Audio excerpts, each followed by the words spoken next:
क्या है सिप जिसका डर हर म्यूचुअल फंड इन्वेस्टर के बीच फैला हुआ है?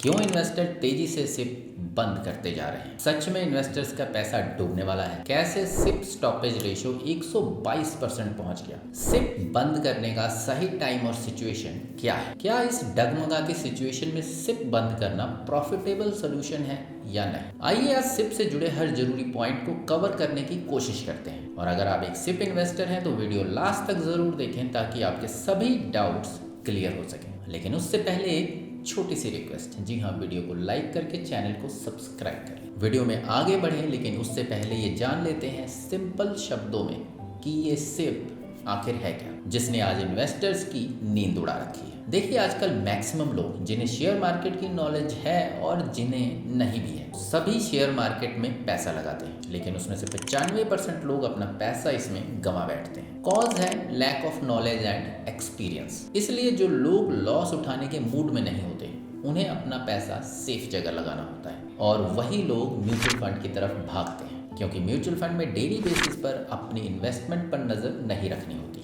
आपके इन्वेस्ट किए हुए पैसों की देखरेख एक फंड मैनेजर करता है, और अपने सालों साल के एक्सपीरियंस से आपको अच्छा खासा पैसा कमाने का मौका प्रोवाइड करता है। और इसीलिए लोग म्यूचुअल फंड को एक सेफ ऑप्शन मानते हैं, लेकिन इसमें एक साथ पूरा अमाउंट जमा करना हो। अब जिन लोगों के पास इकट्ठे पैसे नहीं होते हैं, वो इन्वेस्टमेंट नहीं कर पाते, और इसी प्रॉब्लम का सोल्यूशन है सिप, यानी सिस्टमेटिक इन्वेस्टमेंट प्लान, जो म्यूचुअल फंड में इन्वेस्टमेंट करने का एक बेहतरीन तरीका है। इसमें इन्वेस्टर को पूरा अमाउंट नहीं बल्कि थोड़े थोड़े जमा करना होता है। जैसे एग्जाम्पल के लिए आपको एक बार में 6,000 रुपये जमा करने हैं, तो सिप में आप एक बार में 500 जमा करके साल भर में 6,000 जमा कर सकते हैं। हर महीने या 3 महीने के गैप में सिप में इन्वेस्टमेंट किया जा सकता है। महज 500 इवन 100 रुपये से स्टार्टिंग करना भी पॉसिबल है। इसलिए कई लोग सिप के थ्रू पैसा इन्वेस्ट करके करोड़पति बनने का सपना देखते हैं, क्योंकि इसमें रिटर्न भी अच्छा मिलता है। पर बीते कुछ समय से सिप इन्वेस्टर्स के बीच काफ़ी टेंशन बनी हुई है, और इसकी वजह है शेयर मार्केट में चल रही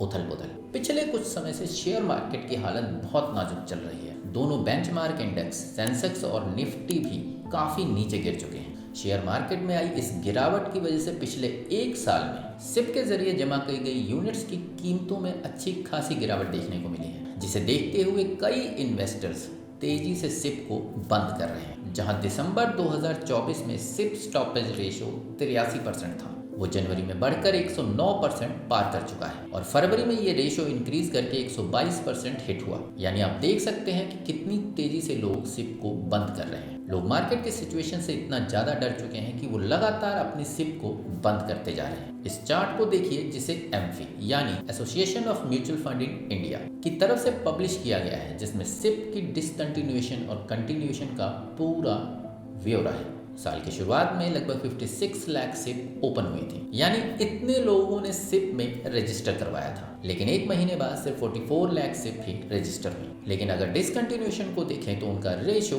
काफी बड़ा हुआ है। जनवरी में 61.33, फेब में 54.7 सिप बंद हुए। यानी सिप खुलने का एक तरफ रेशियो जहां कम हो रहा है, वहीं दूसरी तरफ लगातार पुराने सिप बंद होते जा रहे हैं। इतना ही नहीं, सिप के थ्रू आने वाले पैसों में भी भारी गिरावट देखने को मिली है। जनवरी में टोटल सिप इन्वेस्टमेंट 26,400 करोड़ रुपए, लेकिन फेब में ये इन्वेस्टमेंट घटकर 25,999 यानी 400 से 500 करोड़ का घाटा सीधा देखने को मिला। इस तरह मार्केट में सिप इन्वेस्टमेंट की वजह से लिक्विडिटी का खतरा बना हुआ है। कम इन्वेस्टमेंट और ज्यादा सिप स्टॉपेज रेशियो इस बात की गवाही दे रहा है कि इन्वेस्टर का मार्केट से भरोसा उठता जा रहा है, तभी इन्वेस्टर सिप बंद करते जा रहे हैं। पर क्या आपको पता है कि सबसे ज्यादा कौन से इन्वेस्टर सिप बंद कर रहे हैं? अगर नहीं तो बता दें, ये है डायरेक्ट सिप। दरअसल डायरेक्ट सिप उन्हें कहा जाता है जो बिना किसी ब्रोकर और गाइड के सहारे खुद से अपना पैसा इन्वेस्ट करते हैं और अपनी सूझबूझ से सिप को मैनेज करने का काम करते हैं। डायरेक्ट सिप में लोग खुद ही मोबाइल ऐप में अपने लिए म्यूचुअल फंड सेलेक्ट कर इन्वेस्ट करने लगते हैं। इस तरह ब्रोकर को कमीशन देने का सिरदर्द नहीं होता। हालांकि कुछ लोग इसे प्रॉफिटेबल भी मानते हैं, पर यह इनडायरेक्ट सिप के कंपैरिजन में ज़्यादा प्रॉफिटेबल भी नहीं होता, क्योंकि इनडायरेक्ट सिप में इन्वेस्टर किसी ब्रोकर या गाइड की मदद से अपने पैसे इन्वेस्ट करता है। ब्रोकर सालों के एक्सपीरियंस से अच्छा और प्रॉफिटेबल फंड सिलेक्ट करता है, और जो भी रिस्पॉन्सिबिलिटी होती है वो ब्रोकर के कंधों पर होती है। यही वजह है कि जहां इस मुश्किल वक्त में इनडायरेक्ट सिप में इन्वेस्टर को ब्रोकर या गाइड का सहारा मिलता है और कोई खास एक्सपीरियंस ना होने की वजह से सिप को बंद करते जा रहे हैं, क्योंकि उन्हें पता ही नहीं है कि इस टफ टाइम में क्या करना है। कोई भी एक गलत कदम उन्हें बर्बाद कर सकती है। इन्हीं सब खतरों को देखते हुए डायरेक्ट सिप ज़्यादा बंद हो रही हैं इनडायरेक्ट के कंपैरिजन में। हालांकि कुछ इन्वेस्टर इस टफ सिचुएशन को पहली बार फेस कर रहे होंगे, लेकिन बता दें कि मार्केट में आई ये गिरावट कोई नई नहीं है, बल्कि हर 4 से 5 साल बाद ऐसी गिरावट दर्ज की जाती है। और अगर आप खतरे को देखते हुए इसी तरह सिप को बंद करते रहे तो आप कभी प्रॉफिट नहीं उठा पाएंगे। और अगर प्रॉफिट कमाना है तो ज़रूरी है कि आप एजेंट या ब्रोकर की हेल्प लें, ताकि प्रॉफिट ज़्यादा और लॉस कम हो। या फिर आपको मार्केट की अच्छी समझ होनी चाहिए। एक और वे आउट है कि आप मार्केट विजार्ड को सब्सक्राइब करें और इस पे दी जा रही जानकारी को अपनी इन्वेस्टमेंट के लिए इस्तेमाल करें, क्योंकि नॉलेज का अभाव ही है जो सिर्फ धड़ाधड़ बंद हो रही है। और इसमें इजाफा करने के पीछे थोड़ा सा कंट्रीब्यूशन टेक्निक का भी है। लेकिन कैसे, आप यही सोच रहे हैं ना? तो देखिए, आजकल सिप करना बहुत आसान हो गया है with the help of technology. बस मोबाइल में ऐप डाउनलोड करो, म्यूचुअल फंड सिलेक्ट करो, एक क्लिक करो और इन्वेस्टमेंट शुरू, और फिर मंथली इन्वेस्टमेंट करते रहो। जिस तरह एक क्लिक में सिप ओपन होता है, उसी तरह दूसरे क्लिक में सिप बंद भी हो जाता है। अगर मार्केट ऊपर जा रही है तो लोग एक बटन दबाते ही सिप ओपन कर लेते हैं, और जब मार्केट को नीचे जाते हुए देखते हैं तो दूसरे क्लिक में उस सिप को बंद भी कर देते हैं। पहले ऐसा नहीं होता था, क्योंकि एक सिप को ओपन करने में 15 दिन से 1 महीने का समय लगता था, पर अब एक ही क्लिक में ऐसा हो जाता है, जो पॉजिटिविटी और नेगेटिविटी दोनों का ही साइन है। एग्जाम्पल के लिए आप LIC को ले सकते हैं। अगर आज किसी को LIC में बीमा करवाना होता है तो उसका सारा मैनेजमेंट LIC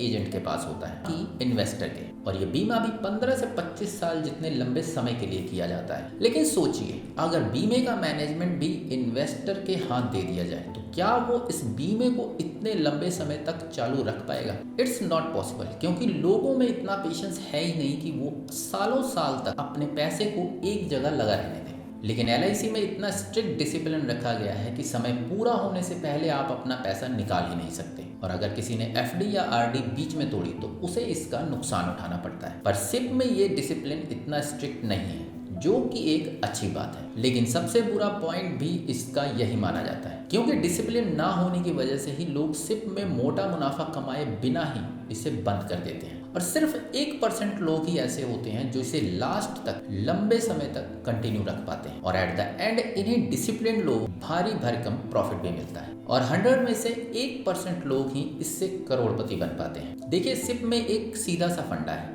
आप इसे जितने लंबे समय तक कंटिन्यू रखेंगे उतना ही मोटा आपका प्रॉफिट बनेगा। इसलिए अगर आपको करोड़पति बनना है तो कुछ महीनों नहीं बल्कि कई सालों तक आपको इसमें टिके रहना होगा। अगर आपने 25 साल भी दिए तो आपको 15 लाख की इन्वेस्टमेंट पर रिटर्न 1.23 करोड़ जितना मिलेगा, और वहीं अगर 45 साल दिए तो 27 लाख की इन्वेस्टमेंट पर 22.95 करोड़ मिलेगा। तो दोस्तों, सारा खेल जो है वो है समय का। इसलिए अगर आपको करोड़पति बनना है तो आपको सिप को कंटिन्यू करके रखना पड़ेगा, चाहे फिर मार्केट का हाल कैसा भी क्यों ना हो। जैसे हाल ही में मार्केट का हाल देखकर कई लोगों ने सिप बंद कर दी है, कंटिन्यूटी खो दी है। ऐसे लोगों के हाथ सिर्फ लॉस ही लगेगा, लेकिन आपको ऐसी गलती नहीं करनी है। तो क्या सिप को कंटिन्यू करके रखना है, वो भी इस टफ सिचुएशन में, जिसके पीछे भी एक सीक्रेट प्रॉफिटेबल पॉइंट छुपा हुआ है जो बहुत ही कम लोगों को पता है। देखिए, जितनी खराब मार्केट की स्थिति होगी उतना ही फायदेमंद आपका सिप होगा, और जितना मार्केट ऊपर जाएगा उतना सिप में लॉस देखने को मिल सकता है। जैसा आप लास्ट सितंबर अक्टूबर के मंथ को देख सकते हैं, जब मार्केट अपने पीक पर थी और इस समय यूनिट्स महंगे बेचे गए थे। ये यूनिट्स आपकी इन्वेस्टमेंट के बदले आपको दिए जाते हैं, यानी आपका पैसा यूनिट्स में कन्वर्ट होकर आपके पास रहता है। इन यूनिट्स का प्राइस मार्केट के ऊपर उठते ही बढ़ जाता है, और कमाल की बात देखिए कि इसी दौरान सबसे ज़्यादा लोग सिप ओपन करवाते हैं और महंगी यूनिट्स खरीदते हैं। अब आप ही सोचिए, अगर आप कोई सामान महंगा खरीदेंगे तो उस पर ज़्यादा प्रॉफिट कैसे कमा पाएंगे। मान लीजिए अगर आपने एक पेन खरीदा जिसकी कीमत 5 रुपये थी, पर हाई डिमांड की वजह से इसकी कीमत अब आपको 6 रुपये देनी पड़ी। अब सोचिए, जब आप इस पेन को बेचेंगे तो कस्टमर आपको 5 रुपये के पेन के बदले 6 रुपये क्यों देगा? या तो आप उसे नेक टू नेक बेचेंगे या थोड़ा बढ़ाकर 6 या 7 रुपये में। लेकिन अगर आपने यही पेन कम कीमत में खरीदा होता तो आप इसे 6 या 7 रुपये में बेचकर ज़्यादा प्रॉफिट कमा सकते थे, और अगर इसका प्राइस बहुत कम होता तो आपका मुनाफा डबल भी हो सकता था। कुछ ऐसा ही सिप के साथ भी होता है, यानी जब भी मार्केट डाउन हो, यूनिट्स की कीमत कम हो, तभी सिप को खरीदें। जैसा कि प्रेजेंट सिचुएशन में है, it's best time to buy mutual fund, क्योंकि इस समय आपको 100 रुपये का यूनिट 20-25 रुपये में मिल सकता है और मार्केट के उठते ही प्रॉफिट तेजी से बढ़ेगा। इसलिए जो लोग सिप को कंटिन्यू कर रहे हैं, उनका आने वाला समय गोल्डन और प्रॉफिटेबल रहने वाला है। इसलिए सिप को बंद ना करें और कोई भी कदम उठाने से पहले एक्सपीरियंस्ड ब्रोकर या एजेंट से कंसल्ट जरूर करें। आप हमें भी कमेंट करके पूछ सकते हैं। तो आज के लिए बस इतना ही। उम्मीद करता हूं कि आपके सारे डाउट्स क्लियर हो गए होंगे।